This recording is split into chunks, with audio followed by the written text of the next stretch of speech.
जन जन तक पहुंचाने और जमूर से ख्याति रद्द करने के मकसद से जिला प्रशासन सिद्धार्थनगर ने 3 दिवसीय काला नमक चावल महोत्सव का आयोजन किया है। देश के यशस्वी प्रधानमंत्री माननीय श्री नरेंद्र मोदी जी तथा उत्तर प्रदेश के स्वप्न दृष्टा मुख्यमंत्री माननीय योगी आदित्यनाथ जी की प्रबल इच्छा है कि किसानों की आय दिन दुगनी रात चौगुनी बढ़े, वो आत्मनिर्भर हो और उनके फसल की पैदावार से लगायत बिक्री तक का मार्ग सुगम हो।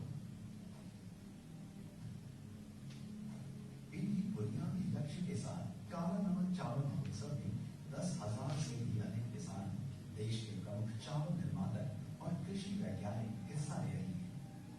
एक जिला एक उत्पाद के सपने को साकार करने के इस भागीरथ प्रयास में कृषि वैज्ञानिक भी अपनी विद्वता का लाभ पहुंचाएंगे। सभी लोगों को 13 से 15 मार्च के बीच में आएंगे। काला नमक महोत्सव में भाग लेना चाहिए। काला नमक जो चावल जो हमारे जनरल का कृषि फसल चावल और जनरल का उपयोग होता है, इसे अपने सीजन के लिए जाना जाता है। उसे प्रोत्साहित करने के लिए, उसे बढ़ावा देने के लिए गोष्ठी का आयोजन किया जा रहा है एवं एग्जीबिशन किया जा रहा है।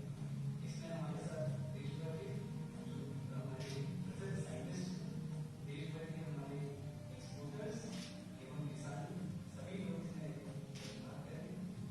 इसके अलावा एक उत्सव काला नमक का रखा जाए, जिसमें काला नमक से संबंधित विभिन्न प्रकार के व्यंजन है, उसका भी आप लोग बता सकते हैं। जो भी है आप सब लोग हमारे साथ जुड़े। 50 से ज्यादा स्टॉल्स पर लगी काला नमक चावल की किस्में निर्यातकों के लिए बड़ा बाजार खोलने के लिए तत्पर होंगी। महोत्सव में काला नमक चावल से बने व्यंजन भी परोसे जाएंगे। काला नमक चावल में बहुत सारे औषधीय गुण पाए जाते हैं। इसमें जिंक और आयरन की मात्रा ज्यादा है, जिससे लाभान्वित होंगे जो लोग उसे लगातार उपयोग करें। इसके अलावा यह अल्जाइमर पेशेंट्स के लिए भी बहुत फायदेमंद होगा यदि वो इसे लगातार इस्तेमाल करें। पूरी दुनिया में खासकर भगवान बुद्ध के अनुयायी देशों में लोग इसे बुद्ध का दिया प्रसाद मानते हैं और श्रद्धा के साथ काला नमक चावल ग्रहण करते हैं। दुनिया के इन देशों के बाजारों में सिद्धार्थनगर की पैठ बढ़ाने की दिशा में ये महोत्सव मील का पत्थर साबित होगा। एक ऐसा मंच देगा क्योंकि विदेशों में भी निर्यात की संभावना बढ़ेगी और अभिना इसमें पूर्ण रूप से सहयोग करने के लिए तत्पर है।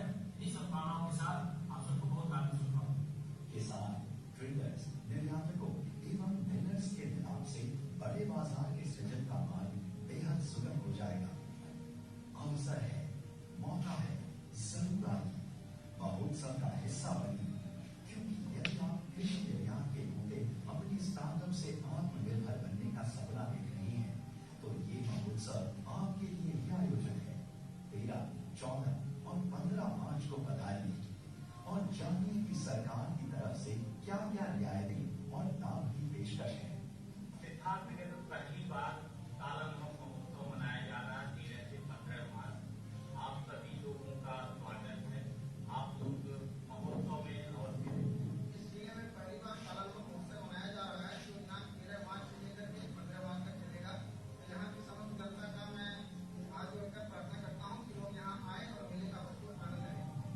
और ये काला नमक की मैं अपने करता रहा अब करूँगा और मेरे आयोजन में जो सब किसानों को फायदा हो रहा है, मेरे आयोजन आने का मैं आमंत्रित करता हूँ। महोत्सव में किसानों और निर्यातकों को सम्मानित भी किया जाएगा। महोत्सव के जरिए हो रहे प्रयास से काला नमक चावल काला सोना बनके किसानों के चेहरे की चमक बढ़ाता रहेगा।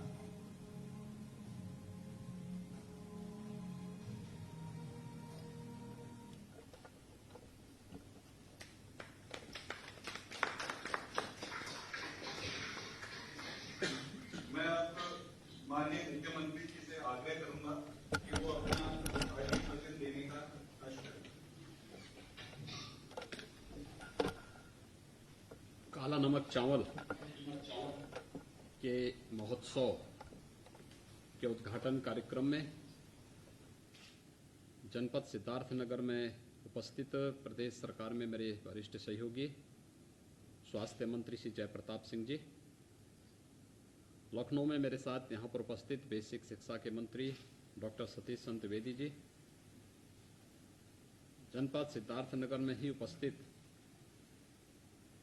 डुमरियागंज से माननीय सांसद श्री जगदम्बिका पाल जी, माननीय विधायकगण श्री राघवेंद्र सिंह जी, श्री रामधनी राही जी, चौधरी अमर सिंह जी, भारतीय जनता पार्टी के जिला के अध्यक्ष श्री गोविंद माधव जी, लखनऊ में मेरे साथ यहाँ पर उपस्थित अपर मुख्य सचिव सूचना श्री नवनीत सहगल जी, अपर मुख्य सचिव कृषि श्री देवेश चतुर्वेदी जी, सिद्धार्थनगर जनपद में इस महोत्सव के साथ जुड़े हुए जिलाधिकारी सिद्धार्थनगर, अन्य अधिकारीगण और भारी संख्या में जनपद सिद्धार्थनगर में उपस्थित वहां के सभी किसान भाइयों बहनों, आप सबको काला नमक चावल के इस महोत्सव की हार्दिक बधाई और शुभकामना देने के लिए मैं आज आपके साथ जुड़ रहा हूं। मैं सबसे पहले आप सबको इस महोत्सव की बधाई देता हूं, आप सबके प्रति अपनी शुभकामनाएं व्यक्त करता हूं। मेरे लिए अतिरिक्त प्रसन्नता का विषय है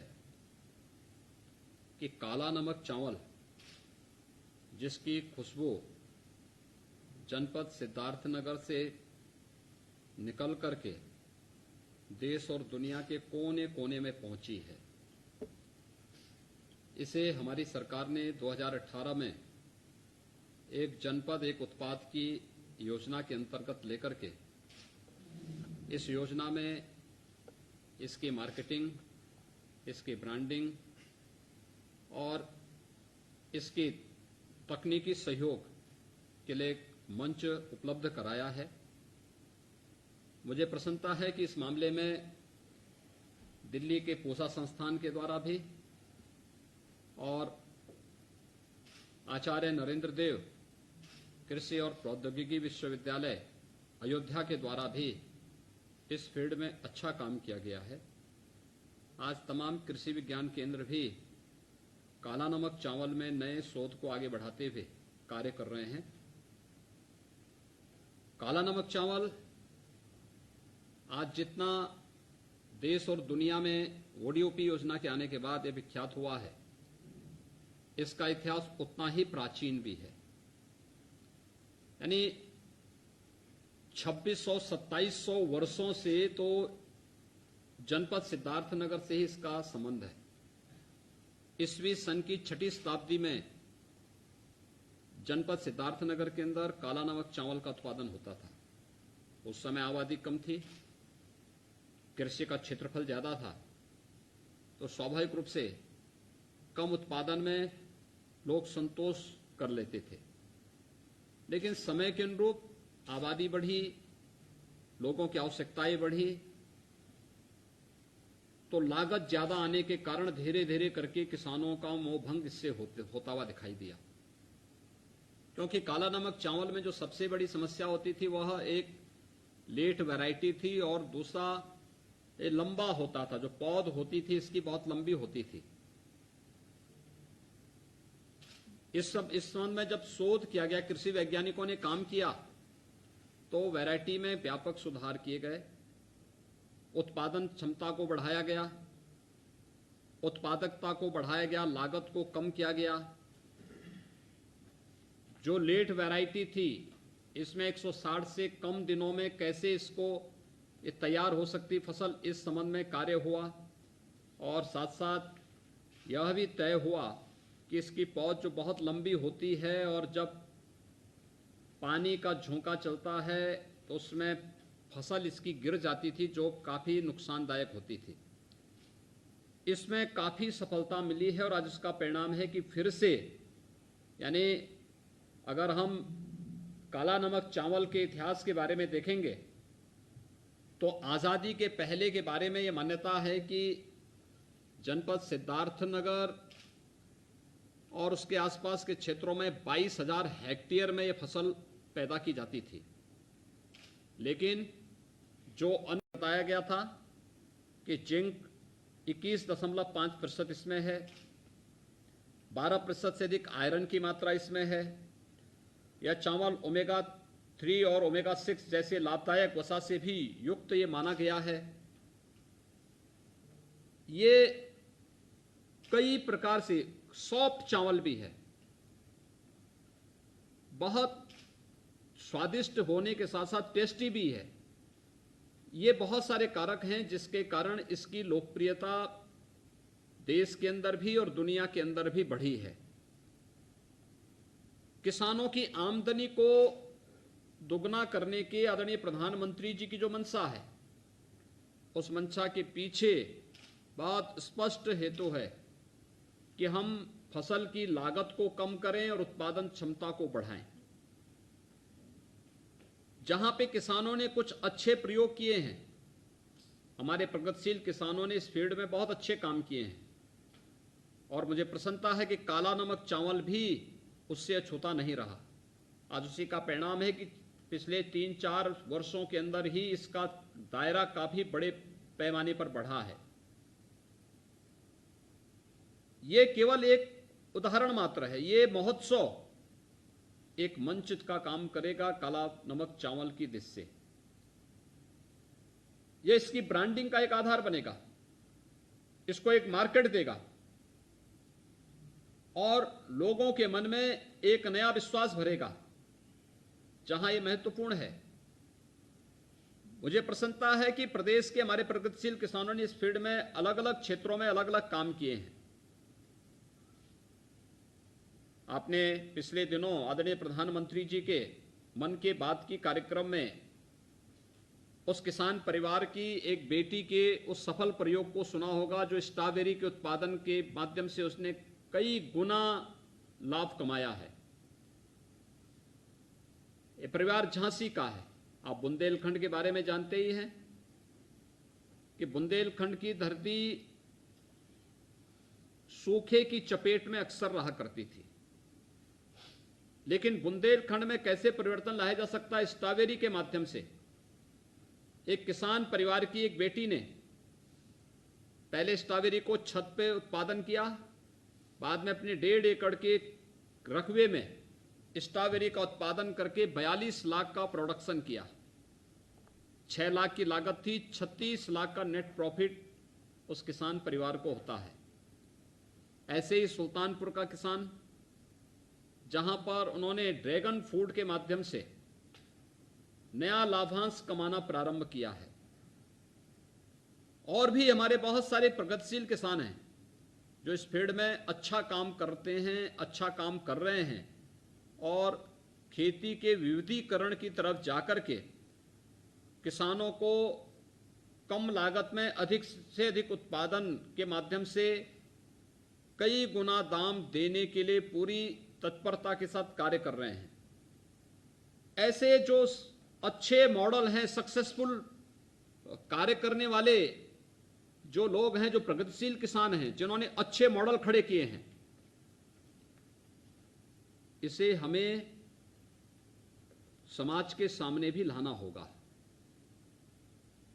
उनकी जो प्रगतिशील किसानों की जिम्मेदारी थी, उस जिम्मेदारी का निर्वहन उन्होंने किया, लेकिन अब जिम्मेदारी हमारी है, समाज की है, कि हम उनके कार्यों की खूब प्रचार प्रसार करें और इसके बारे में लोगों को अवगत कराएं कि कैसे इन किसानों ने लागत को कम करके उत्पादन को बढ़ाया है और किसान की आमदनी को कई गुना बढ़ाने में सहायक हुए हैं। काला नमक चावल में संभावनाएं जुड़ी हुई है। देखिए, काला नमक चावल जो मैंने बताया कि 2600 वर्षों का तो लिखित इतिहास आपका है। हमारे चंदौली जनपद के प्रगतिशील किसानों ने एक बहुत अच्छा उदाहरण प्रस्तुत किया। उन्होंने मणिपुर से, यानी पूर्वोत्तर के राज्यों से, एक ब्लैक राइस है, हमारा जो काला नमक चावल जनपद सिद्धार्थनगर में पैदा होता है, इसका बाहर का कवर, चावल का जो धान का कवर है वो काला होता है, लेकिन चावल व्हाइट होता है। लेकिन जो ब्लैक राइस है, यह जो उसका चावल होता है वह चावल भी काला ही होता है। मैं आश्चर्य करूंगा कि मुझे एक दिन समाजवादी पार्टी के एक एमएलसी ने फोन किया। उन्होंने कहा कि आप काशी आए थे। मैंने कहा मैं काशी गया था, काशी कार्यक्रम में गया था मैं। वहां पे मुझे कुछ कार्यक्रमों के साथ जुड़ना था। वहां पे प्रधानमंत्री जी के निर्देशन में, उनके मार्गदर्शन में जो कार्य चल रहे हैं उनका मुझे निरीक्षण करना था। उन्होंने कहा कि आपने जो ब्लैक राइस यहाँ पैदा हो रहा है चंदौली में, उसकी खीर खाई? मैंने कहा नहीं, मुझे जानकारी नहीं थी। कहा आप उसकी खीर एक बार जरूर खाइए, कितनी टेस्टी खीर है। देखिए, समाजवादी पार्टी का एमएलसी मुझे बता रहा है। मैंने कहा ये चावल तो हम ही लोग लेके आए थे पूर्वोत्तर के राज्यों में। उन्होंने कहा कि काफी बड़े पैमाने पर किसानों ने ब्लैक राइस की खेती प्रारंभ की है और अच्छा उत्पादन प्राप्त कर रहे हैं, अच्छा लाभ भी प्राप्त कर रहे हैं, अच्छा मार्केट है इसके लिए। जो अंतर्राष्ट्रीय धान अनुसंधान केंद्र है वह भी इसमें मदद कर रहा है। मनीला के सहयोग से, प्रधानमंत्री जी के मार्गदर्शन में, उनकी कृपा से वाराणसी में स्थापित हुआ है। मैं अगले विजिट में जब काशी गया तो मैंने वहां पे इस बारे में कहा। मैंने कहा मुझे वो जो ब्लैक राइस है उसकी खीर बताओ कैसी है। सचमुच बहुत स्वादिष्ट थी। पता नहीं, जनपद सिद्धार्थनगर के अंतर्गत पाल जी जो मैं जानता हूं क्षेत्र में जाते हैं तो अपने लिए शर्त रखते हैं कि मैं कहीं आऊंगा तो काला नमक ही खाऊंगा, लेकिन अन्य अतिथियों को कभी उन्होंने काला नमक चावल नहीं खिलाया होगा। अच्छा होता कि माननीय सांसद के रूप में संसद में जाते हर एक माननीय सांसद को 1-1 किलो काला नमक चावल उपलब्ध कराते, तो ये अपने आप में ब्रांडिंग का एक बहुत बड़ा आधार बनता। ऐसे ही हमारे अन्य जनप्रतिनिधि भी उस दिशा में कार्य प्रारंभ करेंगे। अपने आप में उस प्रोडक्ट की मार्केटिंग का एक बहुत बड़ा आधार बन सकता है और यह कार्य हमें करना होगा। ये हमारी उत्पाद है, हमारी परंपरा के साथ जुड़ा हुआ है। हमारी स्थानीय उत्पाद होने के नाते बड़े पैमाने पर हम लोग किसान की आमदनी को बढ़ाने का एक बहुत अच्छा माध्यम दे सकते हैं। विभिन्न प्रकार के विटामिन और प्रोटीन के साथ साथ अन्य पोषक तत्वों की प्रचुरता इसको एक नए ब्रांड के रूप में अंतर्राष्ट्रीय मंच उपलब्ध कराता है। और जो बताया गया कि मधुमेह जैसी बीमारियों में भी यह लाभदायक है। हमें इन सभी पर व्यापक शोध करके इस कार्यक्रम को आगे बढ़ाना चाहिए और इसको मार्केट देना चाहिए। यह महोत्सव इस दिशा में बेहतरीन पहल हो सकती है। काला नमक चावल में जिन कृषि वैज्ञानिकों ने काम किया है, इसमें आचार्य नरेंद्र देव कृषि और प्रौद्योगिकी विश्वविद्यालय अयोध्या के साथ साथ बस्ती, गोरखपुर, सिद्धार्थनगर, महाराजगंज और आसपास के तमाम अन्य कृषि वैज्ञानिक हैं जो लोग इस फील्ड में काम कर रहे हैं। उन सभी कृषि वैज्ञानिकों को अगर हम इस अभियान के साथ जोड़ सकें, और हमारा प्रयास होना चाहिए कि जनपद सिद्धार्थनगर में कृषि विज्ञान केंद्र को इस तकनीक के साथ जोड़ने और इसमें नई तकनीक और इसमें नए शोध के साथ इसको आगे बढ़ाने के लिए उन्हें प्रेरित करना चाहिए। हमारा आधार यह भी होना चाहिए कि आज से 2600-2700 वर्ष पहले जब काला नमक चावल का उत्पादन जनपद सिद्धार्थनगर में, जो महात्मा बुद्ध की उनका पूरा साम्राज्य कपिलवस्तु में ही था, तो कपिलवस्तु और उसके आसपास के क्षेत्र में, अलीगढ़वा और उसके आसपास के क्षेत्रों में जो काला नमक चावल उस समय उत्पादन होता था, उसके पीछे का कारण क्या था? क्योंकि काला नमक चावल कहीं फसल ही लगी है तो फसल की खुशबू ही पूरे क्षेत्र को महका देती है। घर के अंदर चावल बन रहा, उसकी महक भी वैसी होती है, लेकिन चावल की पौध ही एक महक देती है काला नमक चावल की। ये वास्तव में वहां के कृषि वैज्ञानिकों के लिए अगर स्थानीय किसानों के साथ संवाद बना करके हम कार्य कर सकेंगे तो उनके लिए एक नया जो है वहां पर बहुत कुछ जानने सीखने का एक अवसर वहां के स्थानीय किसानों के माध्यम से प्राप्त होगा।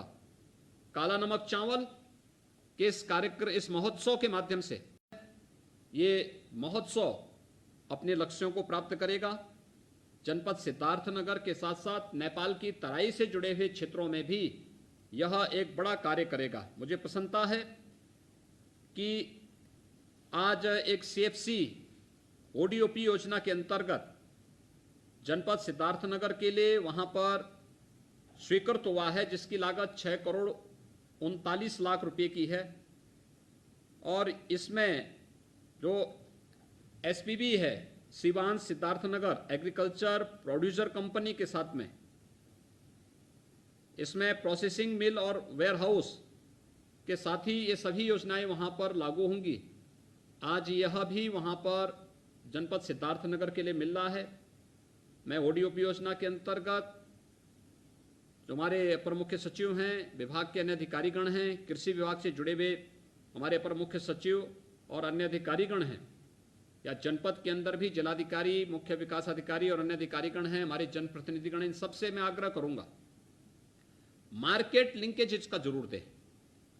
और इसके लिए हमें प्रयास करना चाहिए लोकल मार्केट पे, स्थानीय मंडी में, और प्रयास होना चाहिए कि केमिकल और फर्टिलाइजर की बजाय अगर हम इसे गौ आधारित खेती के रूप में भी इसको प्रोत्साहित कर सकें, और फिर उसमें जनपद के अंदर अगर हम इस योजना में टेस्टिंग लैब भी स्थापित करने का कार्य कर सकेंगे, आप देखना दुनिया इसके पीछे टूट पड़ेगी, दुनिया में इसकी डिमांड होने लग जाएगी। और जब एक बार एक्सपोर्ट होने लग जाएगा आपका प्रोडक्ट, तो फिर किसान को जो दाम आज काला नमक चावल का 30 रुपये, 40 रुपये या 50 रुपये मिल रहा होगा, यही दाम उसको 300 से जगह 600 रुपये, 700 रुपये मिलता हुआ दिखाई देगा।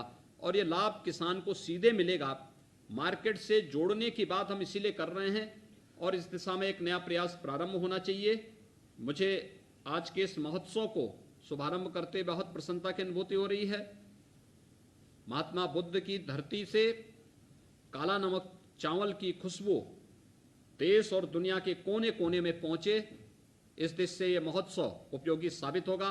आप सबके प्रति मैं एक बार फिर से महोत्सव को के लिए आप सबको हृदय से बधाई देता हूं, अपनी शुभकामनाएं देता हूं। मुझे प्रसन्नता है हमारे सभी जनप्रतिनिधियों ने इस महोत्सव में रुचि ली है और स्थानीय उत्पाद की ODOP योजना के अंतर्गत इस योजना को आगे बढ़ाने का कार्य किया है। आप सबके प्रति मेरी बधाई, शुभकामनाएं, धन्यवाद। जय हिंद।